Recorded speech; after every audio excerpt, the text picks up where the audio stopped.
क्या आपने कभी आईने में अपनी आंखों में आंखें डालकर खुद से यह पूछा है कि मैं कौन हूं? हम सबको लगता है कि हम अपनी जिंदगी के मालिक हैं। हम फैसले लेते हैं, हम प्यार करते हैं, हम सपने देखते हैं। हमें लगता है कि हमारा शरीर, हमारा दिमाग सब हमारा है। लेकिन क्या हो अगर मैं आपसे कहूं कि यह सब एक झूठ है? क्या हो अगर आप सिर्फ एक मशीन हैं, एक बहुत ही एडवांस बायो रोबोट जिसे किसी और ने प्रोग्राम किया है, किसी ऐसी चीज ने जो आपके अंदर छिपकर बैठी है, जो आपको चला रही है और जिसका सिर्फ एक ही मकसद है, जिंदा रहना, चाहे आप रहे या न रहे। यह कहानी आपकी नहीं है, यह कहानी है उस मास्टर की जो आपके खून के हर कतरे में मौजूद है। यह कहानी है द सेल्फिश जीन की। 1976 में रिचर्ड डॉकिंस नाम के एक वैज्ञानिक ने दुनिया के सामने एक किताब रखी जिसने बायोलॉजी ही नहीं बल्कि इंसानी वजूद, एग्जिस्टेंस को देखने का नजरिया ही बदल दिया। इस किताब का नाम था द सेल्फिश जीन। अक्सर हमें लगता है कि इवोल्यूशन का मतलब है इंसानों की तरक्की, कि हम बंदरों से इंसान बने ताकि हम बेहतर हो सके। लेकिन डॉकिंस ने एक ऐसा आईना दिखाया जो डरावना था लेकिन सच था। उन्होंने कहा कि कुदरत को आपसे कोई प्यार नहीं है, कुदरत को इंसानियत से कोई मतलब नहीं है। कुदरत सिर्फ एक चीज की परवाह करती है और वो है कोड, वो जानकारी जो एक शरीर से दूसरे शरीर में सफर करती है। डॉकिंस कहते हैं हम सिर्फ सर्वाइवल मशीन्स हैं, यानी जिंदा रहने के लिए बनाए गए यंत्र। हमारे जीन्स हमारे ड्राइवर है और हम सिर्फ वो गाड़ी है जिसे वे कुछ समय के लिए चलाते हैं, और जब गाड़ी पुरानी हो जाती है तो वे इसे छोड़कर एक नई गाड़ी में चले जाते हैं। सोचिए, क्या यह ख्याल आपको बेचैन नहीं करता कि आपकी हंसी, आपके आंसू, आपकी कुर्बानी, शायद यह सब सिर्फ उस जीन की चाल है जो अमर होना चाहता है? चलिए थोड़ा पीछे चलते हैं, बहुत पीछे, जब इंसान नहीं थे, जानवर नहीं थे, डायनासोर भी नहीं थे। करोड़ों साल पहले की दुनिया जिसे वैज्ञानिक प्राइमवल सूप कहते हैं। उस वक्त समंदर में सिर्फ रसायनों, केमिकल्स का एक शोरबा था। सब कुछ बिखरा हुआ। लेकिन फिर एक हादसा हुआ। इत्तेफाक से एक ऐसा मॉलिक्यूल बन गया जिसमें एक अजीब ताकत थी। यह खुद की कॉपी बना सकता था। डॉकिंस इसे कहते हैं द रिप्लिकेटर। यही वो पल था जब जिंदगी शुरू हुई। उस रिप्लिकेटर ने अपनी कॉपियां बनानी शुरू की, 1 से 2, 2 से 4 और फिर अरबों। लेकिन दुनिया में संसाधन, रिसोर्सेस सीमित थे। हर रेप्लिकेटर को जिंदा रहने के लिए बिल्डिंग ब्लॉक्स चाहिए थे। और यही शुरू हुई दुनिया की पहली जंग। जो रेप्लिकेटर कमजोर थे वे मिट गए। जो चालाक थे उन्होंने अपने आप को बचाने के लिए दीवारें खड़ी कर ली। उन्होंने अपने चारों तरफ एक सुरक्षा कवच, एक दीवार बना ली। करोड़ों साल बीतते गए और वो छोटी सी दीवार आज क्या बन गई है? वो दीवार आप है, वो दीवार मैं हूं। हमारा यह शरीर, हाथ, पैर, आंखें, दिमाग, यह सब उस रिप्लिकेटर यानी हमारे जीन्स ने बनाया है ताकि वो बाहरी दुनिया के खतरों से बच सके। हम उनके किले, फोर्ट्रेस है। अब आप कहेंगे नहीं, मैं तो अपनी मर्जी का मालिक हूं, मैं जीन के कहने पर नहीं चलता। वाकई, जरा फिर से सोचिए। जब आपको किसी से प्यार होता है तो वो क्या है? क्या वो सिर्फ रूहानी कनेक्शन है, या वो आपके जीन्स है जो चीख चीख कर कह रहे हैं कि यह साथी अगली पीढ़ी बनाने के लिए सबसे सही है? जब आप अपने बच्चे के लिए अपनी जान दांव पर लगा देते हैं तो क्या वो सिर्फ ममता है, या वो आपके जीन्स है जो यह जानते हैं कि आप तो मिट जाएंगे लेकिन उस बच्चे के अंदर वो जीन जिंदा रहेगा, इसलिए वो जीन आपको कुर्बान करवा देता है ताकि वो बच सके। यह कड़वा सच है दोस्त। जिसे हम इंसानी जज्बात कहते हैं वो असल में जीन्स के जिंदा रहने का गणित, कैलकुलस है। हम कठपुतलियां है और डोरियां हमारे डीएनए में बंधी है। डॉकिंस हमें यह नहीं बता रहे कि हम बुरे हैं, वो कह रहे हैं कि हमारे बनाने वाले, आवर क्रिएटर्स यानी हमारे जीन्स सेल्फिश है, मतलबी है। उन्हें भविष्य की कोई परवाह नहीं, उन्हें आपकी खुशी की कोई परवाह नहीं, उन्हें सिर्फ अगली कॉपी बनाने से मतलब है। इस बात को अपने अंदर उतरने दीजिए। अगर हम सिर्फ मशीन हैं, अगर हमारा प्यार, हमारा गुस्सा, हमारी दया सब पहले से तयशुदा प्रोग्रामिंग है, तो फिर मैं कहाँ हूं? क्या हम अपने जीन्स के गुलाम हैं, या फिर क्या हम वो पहली मशीन है जो अपने बनाने वाले के खिलाफ बगावत कर सकती है? क्या एक रोबोट को यह एहसास हो सकता है कि वो रोबोट है? क्योंकि जिस पल उसे यह एहसास हो जाता है, शायद उसी पल वो आजाद हो जाता है। रिचर्ड डॉकिंस की यह किताब सिर्फ बायोलॉजी नहीं है, यह एक चेतावनी है और एक मौका भी। यह समझने का मौका कि हमें कौन चला रहा है, ताकि हम शायद पहली बार स्टीयरिंग व्हील अपने हाथ में ले सके।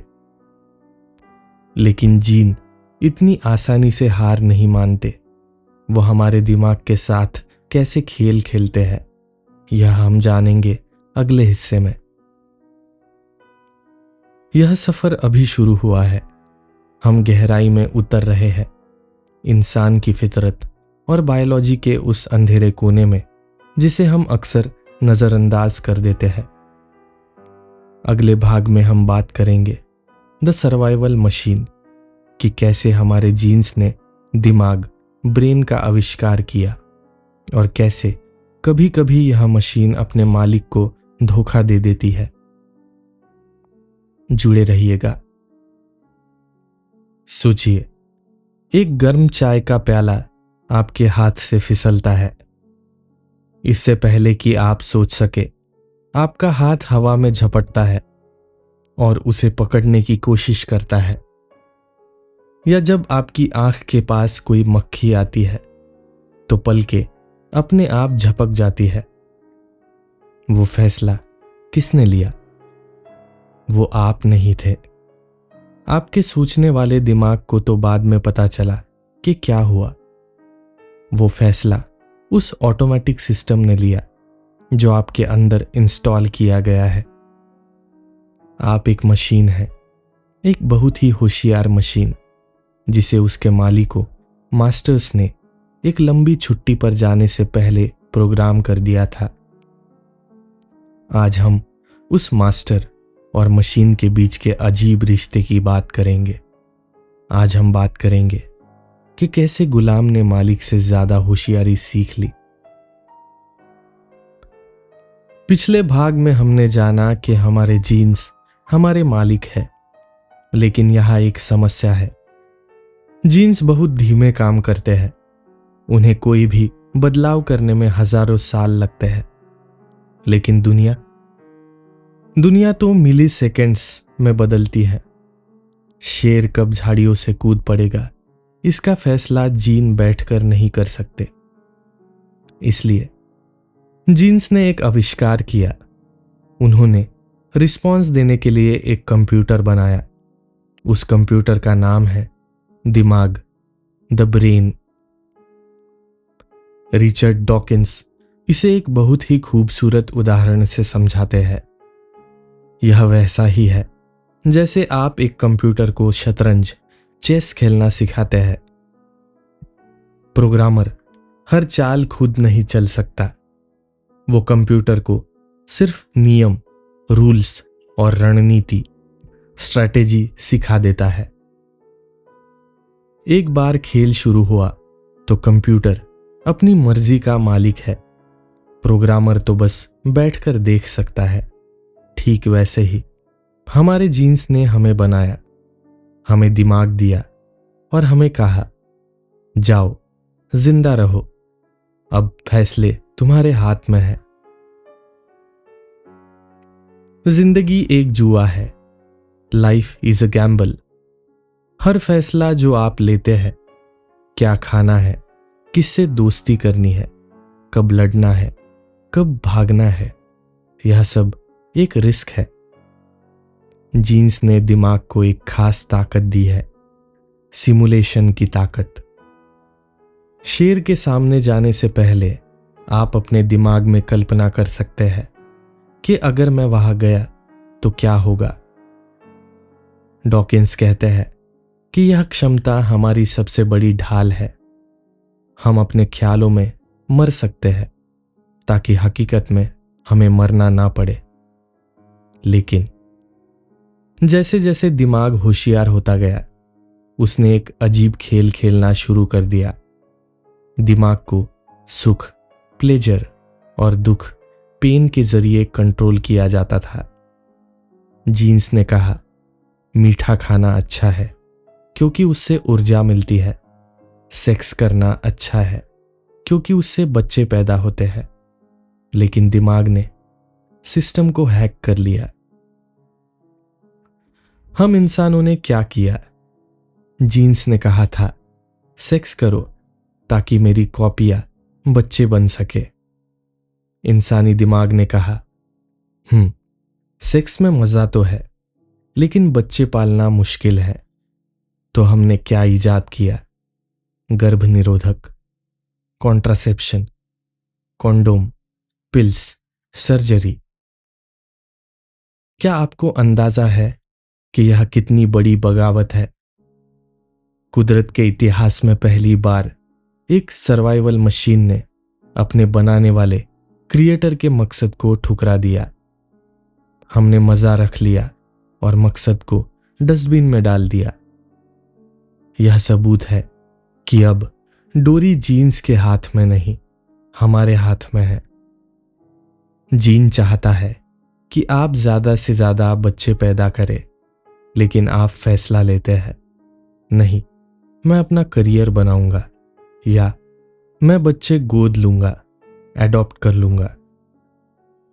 जब आप किसी अजनबी की मदद करते हैं जिससे आपका कोई खून का रिश्ता नहीं है, तो आप अपने जीन्स के चेहरे पर तमाचा मार रहे होते हैं।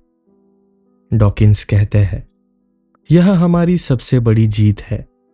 हम अपने मतलबी रचनाकारों, सेल्फिश क्रिएटर्स के खिलाफ बगावत कर सकते हैं। लेकिन ठहरिए, क्या हम वाकई दयालु हैं? अक्सर हम मदद इसलिए करते हैं क्योंकि हमें उम्मीद होती है कि कल वो हमारी मदद करेगा। इसे रेसिप्रोकल अल्ट्यूरिज्म कहते हैं, लेन देन वाली दया। तुम मेरी पीठ खुजाओ, मैं तुम्हारी। लेकिन फिर भी कभी कभी इंसान वो करता है जो कोई जानवर नहीं करता। कोई आग में कूदकर किसी को बचाता है, कोई अपनी रोटी किसी और को दे देता है। डॉकिंस की यह थ्योरी हमें एक बहुत ही कड़वी मगर खूबसूरत सच्चाई बताती है। हम पैदाइशी मतलबी है। We are born selfish. इसलिए हमें दरियादिली सीखनी पड़ती है।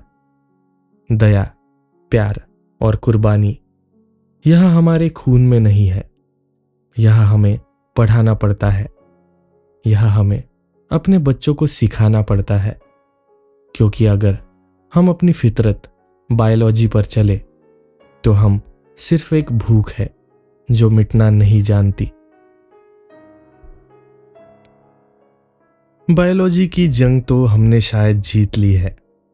हम अपने जीन्स को कंट्रोल कर सकते हैं, लेकिन क्या हो अगर मैं कहूं कि एक नया मालिक आ गया है, एक नया रिप्लिकेटर जो खून में नहीं बल्कि हमारे दिमाग में रहता है। वो वायरस की तरह फैलता है, वो जीन्स से भी ज्यादा तेज है और ज्यादा खतरनाक भी। अगले और आखिरी भाग में हम मिलेंगे उस नए शैतान से जिसका नाम है मीम। क्या हम विचारों के गुलाम हैं? जानने के लिए तैयार रहिएगा। क्या कभी कोई गाना आपके दिमाग में इस तरह फंसा है कि आप चाहकर भी उसे गुनगुनाना बंद न कर सके? या कभी कोई डरावनी कहानी सुनकर रातों की नींद हराम हो गई हो? हम सोचते हैं कि वायरस सिर्फ हमारे शरीर को बीमार करते हैं, खांसना, छींकना, बुखार। लेकिन एक और तरह का वायरस है जो हवा से नहीं बातों से फैलता है, जो खून में नहीं न्यूरॉन्स में घर बनाता है। यह वायरस है एक विचार, एन आइडिया। भगवान है, देश के लिए मर मिटना गर्व है, पैसा ही सब कुछ है। ये सिर्फ शब्द नहीं है, ये जिंदा है। ये प्रजनन, रिप्रोड्यूस करते हैं। ये एक दिमाग से दूसरे दिमाग में छलांग लगाते हैं। और रिचर्ड डॉकिंस ने इन्हें एक नाम दिया है जो आज इंटरनेट की दुनिया में हर जबान पर है। उन्होंने इसे नाम दिया द मीम। जब हम आज मीम शब्द सुनते हैं तो हमें इंटरनेट के मजेदार चुटकुले याद आते हैं। लेकिन 1976 में जब डॉकिंस ने यह शब्द बनाया तो उनका मतलब कुछ और था। मीम यूनानी शब्द मिमिमी से आया है, जिसका मतलब है नकल करना, टू इमिटेट। जैसे जीन्स शरीर बनाते हैं ताकि वो जिंदा रह सके, वैसे ही मीम्स संस्कृति, कल्चर बनाते हैं ताकि वो जिंदा रह सके। धुनों, ट्यून्स, फैशन, बर्तन बनाने का तरीका या लोकतंत्र, डेमोक्रेसी का विचार, ये सब मीम्स है। जीन्स को बदलने में लाखों साल लगते हैं, लेकिन मीम्स बिजली की रफ्तार से फैलते हैं। एक नया विचार रातों रात पूरी दुनिया बदल सकता है। यहां एक बहुत बड़ा विरोधाभास, पैराडॉक्स है। आपके जीन्स का सिर्फ एक मकसद है, जिंदा रहना, सर्वाइवल। तो फिर एक सैनिक अपने देश के लिए जान क्यों देता है? एक शहीद अपने धर्म के लिए क्यों मरता है? एक भूख हड़ताल करने वाला इंसान खाना क्यों छोड़ देता है? जीन की नजर से देखे तो यह पागलपन है। आत्महत्या करना इवोल्यूशन के खिलाफ है। लेकिन मीम की नजर से देखे तो यह जीत है। जब एक सैनिक शहीद होता है तो उसके जीन्स शायद खत्म हो जाए, लेकिन उसकी देशभक्ति का मीम अमर हो जाता है। वो विचार लाखों और लोगों के दिमाग में घर कर जाता है। इंसान इस धरती का इकलौता ऐसा प्राणी है जो चीजों, फूड, शेल्टर के लिए नहीं बल्कि शब्दों, वर्ड्स के लिए मर सकता है। हम आजादी के लिए मरते हैं, हम ईश्वर के लिए मरते हैं। जीन्स ने हमें बनाया था अपने फायदे के लिए, लेकिन हमारे दिमाग में एक नया किराएदार, टेनेंट आ गया है, संस्कृति और विचार। और अब यह किराएदार मकान मालिक से भी ज्यादा ताकतवर हो गया है। आज सुबह जब आपने वो ब्रांडेड जूते खरीदे तो क्या वो आपकी जरूरत थी, या वो एक फैशन मीम था जिसने आपको यकीन दिलाया कि आप इसके बिना अधूरे हैं? जब आप अपनी पूरी जिंदगी एक कॉरपोरेट सीढ़ी चढ़ने में बिता देते हैं तो क्या यह आपकी खुशी है, या यह सफलता का एक मीम है जो समाज ने आपके दिमाग में इंस्टॉल कर दिया है? हम सोचते हैं कि हम सोच रहे हैं, लेकिन अक्सर हम सिर्फ पुराने विचारों को दोहरा रिपीट कर रहे होते हैं। हम विचारों के जनक क्रिएटर्स नहीं हैं, हम सिर्फ उनके होस्ट्स हैं। तो फिर उम्मीद क्या है? क्या हम सिर्फ कठपुतलियां हैं, कभी जीन्स की तो कभी मीम्स की? रिचर्ड्स डॉकिंस इस किताब को एक बहुत ही खूबसूरत और ताकतवर नोट पर खत्म करते हैं। वो कहते हैं कि पूरे ब्रह्मांड में हम अकेले हैं जो इस खेल को देख सकते हैं। शेर को नहीं पता कि वो जीन का गुलाम है, कंप्यूटर वायरस को नहीं पता कि वो वायरस है, लेकिन हमें पता है। हमारे पास दूरदर्शिता, फोरसाइट का तोहफा है। हम अपने जीन्स के स्वार्थ को नकार सकते हैं, हम बुरे मीम्स को फैलने से रोक सकते हैं। हम इकलौते बागी रिबेल्स हैं जो अपने बनाने वालों की आंखों में आंखें डालकर कह सकते हैं, नहीं, यही हमारी सच्ची आजादी है।